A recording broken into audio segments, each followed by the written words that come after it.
while our speakers are all getting situated, I'm Janice Mulholland. I'm the Higher Education Manager with the British Council, and I'm going to quickly introduce each of our speakers and not give too lengthy bios. All of the bios are available online, so we can be as efficient as possible and not stand too much between you all and lunch.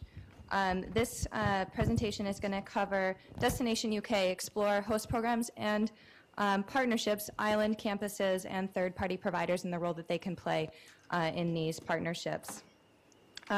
Professor Richard Andrews, the Dean of Faculty of Children and Learning, the Institute of Education at the University of London, is going to kick us off talking about host programs and partnerships.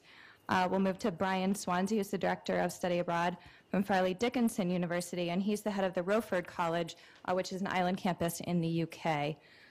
And then lastly, Dr. Stephen Ferst, who's the Director of the Center for International Studies at Kean University. Steve has a rich experience working both in the US and the UK. He's worked for third-party providers and institutions, so he's going to offer a very interesting perspective as well. Professor Andrews. Janice, thank you. Thank you, Richard, for inviting us, and Mitch for hosting us in this wonderful center. I'm going to say a word for memos of agreement in a moment and just talk you through one particular one that we've developed at the Institute of Education. The Institute is, if you don't know it, part of the University of London. In effect, it's the Graduate School of Education of the University of London. So the natural partners we would look at through the world are other graduate schools of education. And again, I'm going to talk a little bit about those. But principally, I want to dwell on how partnerships develop, how to build them, and pick up Steve's point about the bilateral to trilateral partnership that we've been talking about today. I attended as a young teacher in New York University Summer School in York and in Oxford when I was, this was in the mid-1970s, and out of that was born a long relationship with NYU in the field of English education, my own particular field. I ended up a few years ago teaching a semester at NYU. I then found, and this is without memos of agreement or memos of understanding, that doctoral students were coming over to the Institute of Education wanting to spend some time in London. I then attended a big conference in Abu Dhabi hosted by NYU on teacher education. And to cut a very long story short, yesterday we signed a credit transfer agreement with NYU, and I just want to tell you a little bit about that because I think it provides a model for that can be scaled up in a number of different ways. This credit transfer agreement simply allows master's students in English education, that's where we're starting, at either university, IOE in London or NYU Steinhardt here in New York, to register and stay registered with their own institution, but do a third of the masters in the other location, simply a third of the credits. It's taken a year to work out that credit transfer memo of agreement. It has a lot of legalities around it, as you can imagine, and laws that have to be taken into account, but I think it's going to be worth it. And that model of a third of a degree, in this case a master's degree, being taken elsewhere in the world, is also something we've been developing in a larger scale on a 3-year program with Kobe University in Japan, where master's students in Kobe will do a year of their master's in Japan, come to the Institute of Education to do a full master's in the second year, and then go back to complete their master's at Kobe. So again, it's that sort of 1-to-2 proportion that's being scaled up there in a 3-year basis. I've also been asked by NYU to provide placements for undergraduates in London, and that's ongoing too. But just to say what has grown out of this partnership, it's not only joint publication. I've written with graduate students from NYU, co-edited a new handbook on digital dissertations that's being launched at the British Library next month with, again, with NYU staff. And also NYU colleagues are working with me on the International Advisory Board for the Cambridge School Shakespeare, the leading brand of Shakespeare editions that are used in the world. So the partnership has grown, developed. In a sense, the MOUs, the SMOAs, the specific members of agreement, simply underpin the trust and development and intellectual activity that goes on between the two institutions. But we also partner with OISE in Toronto, Melbourne, Singapore National Institute of Education, Seoul, Denmark, and Teachers College, Columbia. I was there yesterday morning, and I've got to be very careful to make sure the agreements with NYU and with Columbia are just slightly different, and that we don't sort of tread on each other's toes there. But what we're developing with Columbia is a very interesting thing, again, agreed yesterday. That will be doctoral exchange work. Doctoral students who are registered at either institution for 3-year full-time largely, or 6 or 7 years part-time, we're agreeing to host them in the other institution for a period for however long they wish, either to write up work or collect empirical data. We're also developing joint national archives of children's writing. There doesn't exist such a thing in the UK. Columbia very much wants to do that with us and work on this side of the Atlantic in that regard. So that's about building a resource archive that will be digitized in due course and provide a resource for researchers to use as well. But thinking beyond the bilateral into trilateral relationships, the Institute of Education has a very strong relationship with Beijing Normal University, the premier teacher education university in China. And we are setting up specifically with them a Confucius Center, or Confucius Institute, that's going to be devoted to the research into the teaching of Mandarin in Britain and the UK. I'm sure you won't be surprised that 1 in 7 schools in the UK now teaches Mandarin. I'll say a bit more about world languages and their significance for us in a minute. But one thing we are starting small with, and these partnerships often start small, is with a Mandarin postgraduate certificate in education, the teaching qualification for European schools. And we also have a biennial conference that moves between London and Beijing. It would be so easy to make that not biennial, but also trilateral. We could very easily do that. I just mentioned world languages, and I think that's an important point for us to consider as we move into the next phase of higher education worldwide. I mean, I'm very conscious that the 4 world languages, and British Council, of course, has a very strong investment in this, are English, Mandarin, Spanish, and Arabic. There are as many Mandarin speakers in the world now as English speakers, roughly 1.6 billion. English speakers, of course, are spread right across the world. Mandarin speakers largely in China, but that is changing fast. It wouldn't surprise me by 2020 if Mandarin outstripped English in terms of a world language, and that's not good news for British Council, but something we have to take into account, I think, in changing world economies. Spanish is about 400 million speakers worldwide. Arabic comes in 4th place. But I think certainly what we're going to be seeing in British schools, and that, of course, will affect the next generation of those coming into higher education, is gradually the moving away from the traditional languages of French, German, and so on, to the world languages, the ones I've just specified there as being sort of a standard for what 16-year-olds will be leaving school with at least 2 of those languages, one hopes. So the Arabic dimension is important. That's been mentioned earlier, and I'll just say a little bit about that. We are developing research on bilingualism and consultancy on curriculum in Qatar. We've just been funded by a gift from Saudi Arabia for a Center for Research and Evaluation in Muslim Education, and just appointed a director for that. And we undertake consultancy in Kuwait, Saudi Arabia, Lebanon, and so on. Other developments that may be of interest to US colleagues are that we host a Center for Holocaust Education, and just on the trilateral theme again, we'll be working closely with Washington and with Tel Aviv in that respect. That serves currently as a professional development program for many British teachers who wish to teach the Holocaust better than they do at present. We have a Center for Multimodal Research. We're very conscious that the future of communication in the world is not necessarily just verbal languages, as I mentioned before, but all modes, the visual, moving image, still image, gesture, and so on.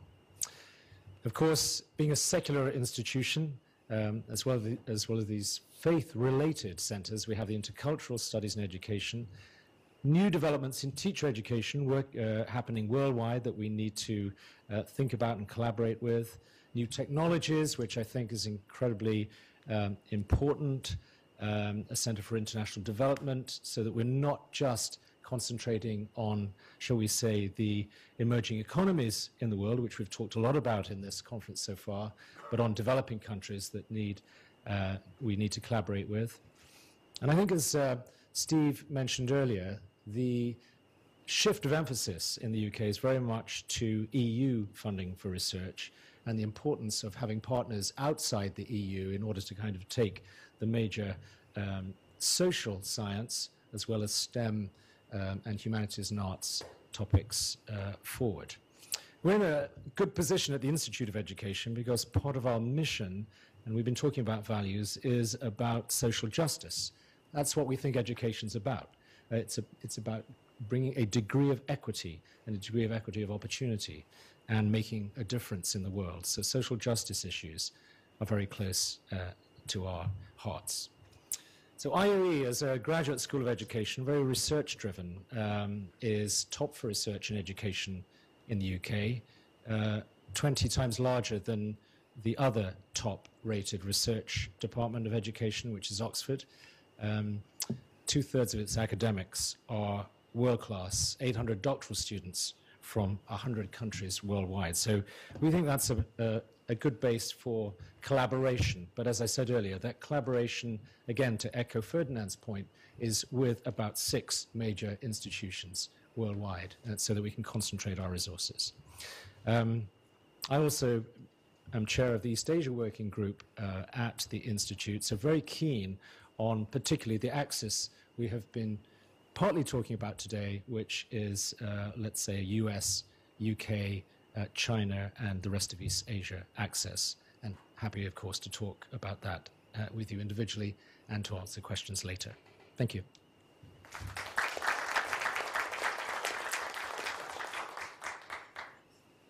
Good afternoon, everybody. My name is Brian Swanzey, and I'm the director of Roxton College and Study Abroad at Fairleigh Dickinson University. Fairleigh Dickinson is the largest private university in the state of New Jersey, right across the river on the Jersey side, as Bruce Springsteen would say. We've had Roxton College now I'm here to, I guess, to speak about a successful branch campus, a successful island program, and just to go over why it's successful. And there you can see it right there, just obviously visually successful. It's an amazing piece of property. The history of Roxton Abbey spans 700 years. It started off as a medieval priory, Jacobean mansion, home, warehouse, private apartments, and since 1963, it's been a campus of Fairleigh Dickinson University. By the way, I'll breeze through these quickly. I know folks want to head to lunch. Everybody's stomach is grumbling. It's the ancestral home of Lord North, the Prime Minister of England during the Revolutionary War, so it's sort of a posthumous slap in the face to have American students running amok in his house. He's actually buried up the road if you want to hear him spinning in his grave. The founder and first president of Fairleigh Dickinson, Peter Sammartino, purchased Roxton Abbey in 1963 from Oxford University, and after 2 years of modernizing and renovating the buildings and grounds, we opened it up for students in 1965, and we were one of the first universities, if not the first university. I don't want to say that in front of an educated group like yourselves, because you might have the first university to own a campus abroad, but we say that it is the first university to own a campus in England, and that's Roxton College, located centrally 90 miles northwest of London, in the gateway of the Cotswolds near Banbury, if anybody's familiar with Banbury, England. Our campus in England, Roxton functions as a branch campus. It has its own dean, a seven-member, all British faculty, offered each semester a humanities-based curriculum, catering to a wide variety of majors. Study abroad is not necessarily designed for specific majors in the undergraduate population, so we like to keep it wide and have as many opportunities academically for students and not cater to individual majors. There's a capacity of 50 students each semester at Roxton in the spring and the fall. And since 1965, Roxton has also hosted students from over 250 American colleges and universities across the country, besides students from Fairleigh Dickinson. There's January and summer months see short-term faculty-led programs, seminars, field experiences, conferences, alumni events, weddings. It's a beautiful place, are hosted there at the college. Drawbacks. I was asked to put drawbacks. I don't like to discuss drawbacks, but that was one of my tasks. When it comes to studying abroad in England, you're all aware of the pound-to-dollar ratio. Students trending towards short-term programs in developing countries to get more bang for their buck, I've seen. I've been the director of study abroad at FDU now for 10 years, and I've seen the resurgence, not the resurgence, maybe the popularity of short-term study abroad arise. We operate an island program. It is an island program, not just because it's in England, but because it is a standalone branch campus of Fairleigh Dickinson. So students often wonder if they'll be mingling with other students there from England, from other locations. And the answer is not specifically, no. You'll be able to get out and about, obviously, but you won't be attending classes with British students or international students. So that might be a bit of a drawback, and some students shy away from that. The popularity of the UK as a study abroad destination makes for tough competition when it comes to recruiting from students from other institutions. It seems like any institution worth its salt these days has a program that's going to England. England is the most popular study abroad destination for American students, so it's tough to compete with them. Back in the 60s and 70s and early 80s, it was a little easier for students to be pulled into Fairleigh Dickinson's branch campus from other universities. Now it's a lot harder. So I see that as a drawback, just from my point of view.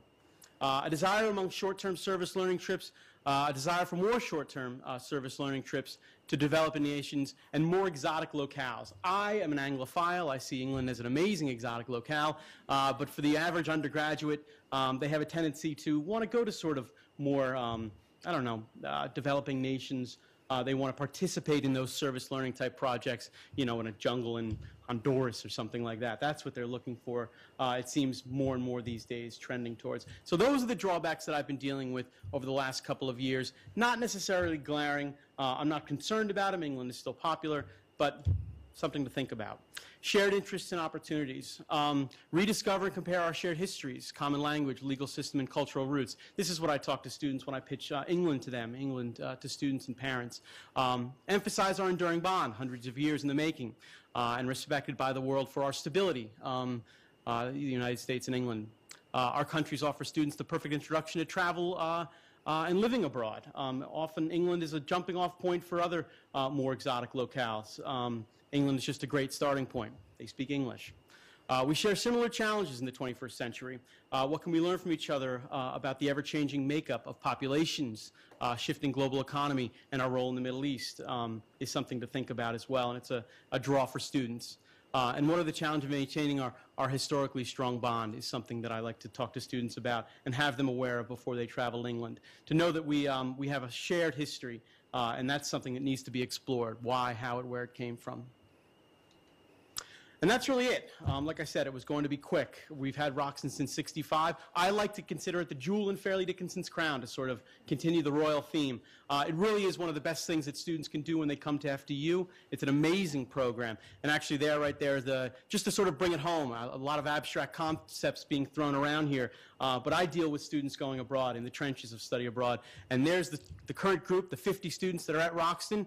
And as you can see, that fellow with the amazing posture in the front row is myself. They're coming back on Monday. They've had an amazing time. For many of those students, it was their first time abroad. And as mentioned, England was an amazing introduction to the world at large and to studying abroad. And that's really it. Thank you. Thanks, Brian. Thank you. I'm Stephen Ferst. I am the director of the Center for International Studies at Kean University in Union. I've been working in international education for the better part of 20 years now. And I really wanted to focus a bit today on what were the advantages, disadvantages, the different types of partnerships. Janice asked me to speak on that, so I thought I would work on that, aside from talking particularly about what we do at Kean University.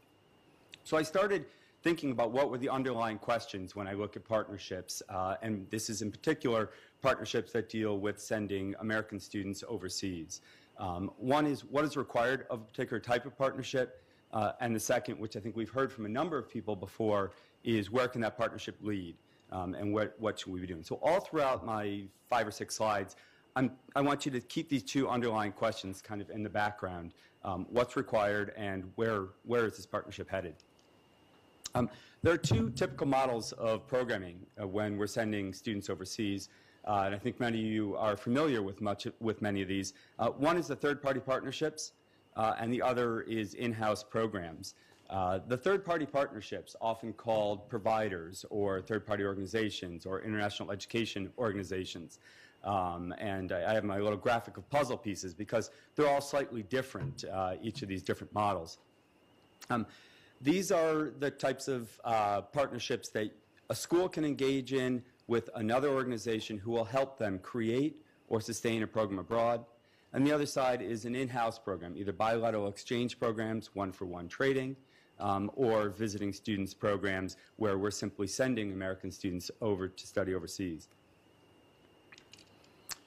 These third-party partnerships, I think they go together like peanut butter and jelly. That's my little graphic down there. They're very common in the U.S. higher education model. They have some advantages. They are flexible, which I take to mean in a number of different ways. You can get lots of different institutions involved. You might pick up a third-party partner who has connections at 5, 6, 10, 15 different locations. That gives your students, gives your offices the flexibility to go to a lot of different places. You can use a number of third-party partnerships and a number of different types of programs. Again, more flexibility, more diversity in location and in types of programs, and they're relatively low risk. And by that I mean they don't require huge amounts of commitments from the home campus. They don't require that you pick up 50 students every term to go to Roxton College to keep it running. It doesn't require that you have a large infrastructure. The disadvantages are there as well. There's a lack of control, and in particular, there's a lack of academic control, and there's a lack of administrative control. Because you're turning over your students either to a third party or to your partner overseas through that third party, you don't have the option of picking the curriculum. You might be able to advise your students, but like we all know, in any classroom, once that door shuts, what the teacher teaches is what the teacher teaches. That just happens in every classroom, and it often happens when you go overseas. Students change their mind, they move. You don't really have that type of control if you're starting your own program and you know what you can do. And there's a lot of opportunity costs that are lost. Again, because you've got a third party involved, it's not you typically who's dealing with the overseas school.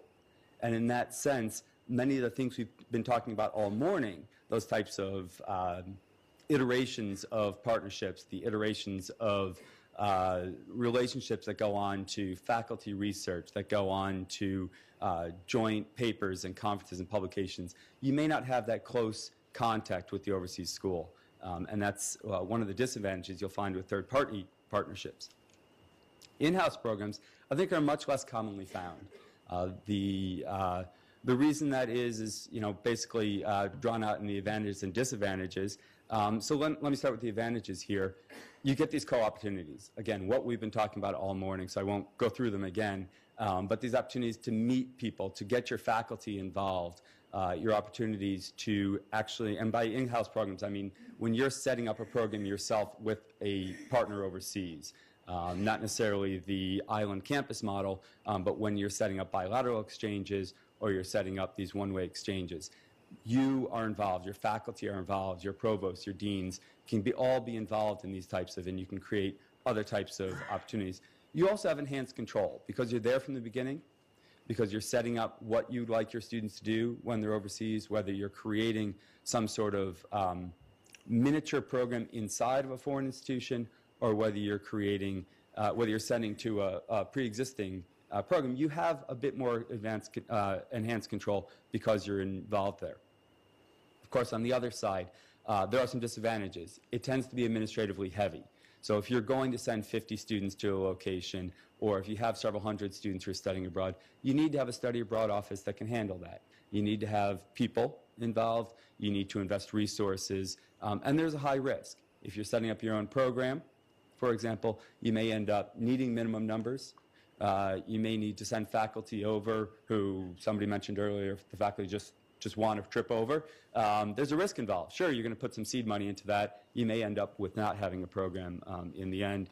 And again, because of everything you have to put into a program to keep it running, to sustain it, there is a bit more risk in running an in-house program. I think kind of as a final slide, and I'm going through these quickly because I was put in the position of being the last speaker before lunch. So I'll kind of go through this. Maybe we can take a few questions if Janice allows it. Institutional goals and decisions, and this comes from the Strengthening Study Abroad Task Force report, also known as the Institutional Management of Study Abroad. There were 4 main parts, and then there was a series of questions underneath this that an institution might want to look at. I think there are 14 total questions. Among the topics are the institutional commitment. So what is that institutional commitment that you have towards study abroad?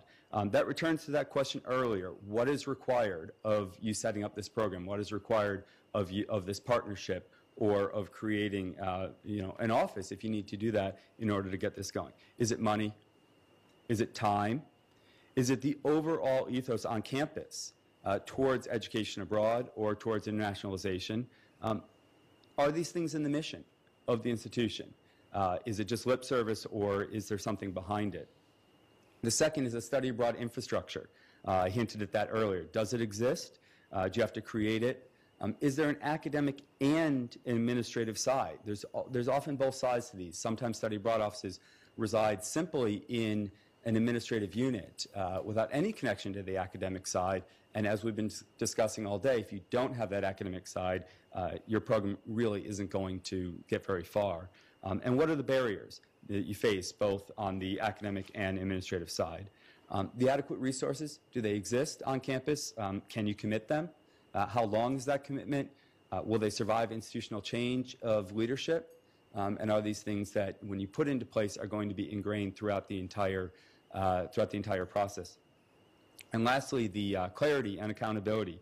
Can you clearly state what you're looking for? And this is really that second question. Do you know where you're headed? Do you have an idea of where you'd like this partnership to lead? And who are the stakeholders in that? So you've got some accountability on campus, off campus, students, faculty, parents. If you're at a public institution, you may have legislatures who are involved, alumni. Who are the stakeholders that are involved? Can you explain to them in clear and be accountable to them in why you want this partnership and why you want to go forward? So I think I'm going to leave it at that, as I said, very quickly. But those are some of my thoughts on when you're thinking about a partnership, what you really need to put in and where you need to take a step back and say, should this go forward? What do we need to do to make it go forward? And are we prepared to see where it leads? Thank you. I don't know what's next. So press it well. Thank you, and thanks to each of our speakers. I think these are some really good, short, and thank you for being so concise. I think you all take the prize for that today so far. The capacity of the University of London in hosting students at all levels, undergraduate, graduate, and doctoral levels, I think is really amazing. The island campus, of course, there are pros and cons to that. And working with third-party providers, there are so many different models for doing all of this, with the UK being the top destination for U.S. students. I understand there are challenges on both sides of the Atlantic around these issues. So I want to open this up for questions. I have a lot of my own, but I know you all do as well. So and if we could just limit it to questions, that would be fantastic. So anyone? Me. Yes. Hello, Guy Open, University of Bristol. I had a question perhaps for Richard in the first instance. A number of speakers have touched on the importance of partnering with institutions that share your values, and we have some fairly ugly recent history in London of a very prominent institution losing its institutional leader over what would appear to be a good partnership but turned out to be with Mohammed Gaddafi, and wasn't such a good idea in retrospect. And I guess that's the sort of downside of it. The upside is the other way around, that you want to work with institutions for whom sharing research or student education is a great positive. And do you have any, you had a very interesting and diverse set of partners. Is this a major deciding factor in your institution? Well, it's not a factor in terms of the particular partners I mentioned, the institutional partners, because they have a reputation that we trust anyway, although there are checks and balances in the memos of agreement, which are often long, detailed, legalistic, in terms of the common values, actually, and also the responsibilities that lie in there. I mean, you alluded to the Gaddafi gift to LSE, but I'm sure all universities would learn from that and from the Wolf Report, which followed it, that you need a very strong ethics committee and a set of procedures for receiving gifts that make sure you don't make the sort of mistake that was made there. So I think the whole thing is driven by sets of moral values, common values, and a sense of propriety in moving forward in that regard. Yeah, if I might add to that, I think that's extremely important, and generally one of the questions that I think you have to ask right away. Is this an institution, a peer institution? Is this an institution that is on par with in the relative rankings? If we're going to use rankings or we're going to use reputation or whatever, in each country, I think it differs quite a bit. But if you are a Sector 1 university, you likely want to look for a Sector 1 university that shares the same research values, that shares the same ideas. And I think too often you find partnerships fall apart because one partner perceives that they're better than the other, or giving more than the other, or have more to offer, and the other is taking it. I mean, but you could turn to politics and take the European Union as an example. Yes. Can I just add to that without going off on some big rant looking at the international political situation? I think what you say is just, I agree with it, but it's just more complicated than it seems.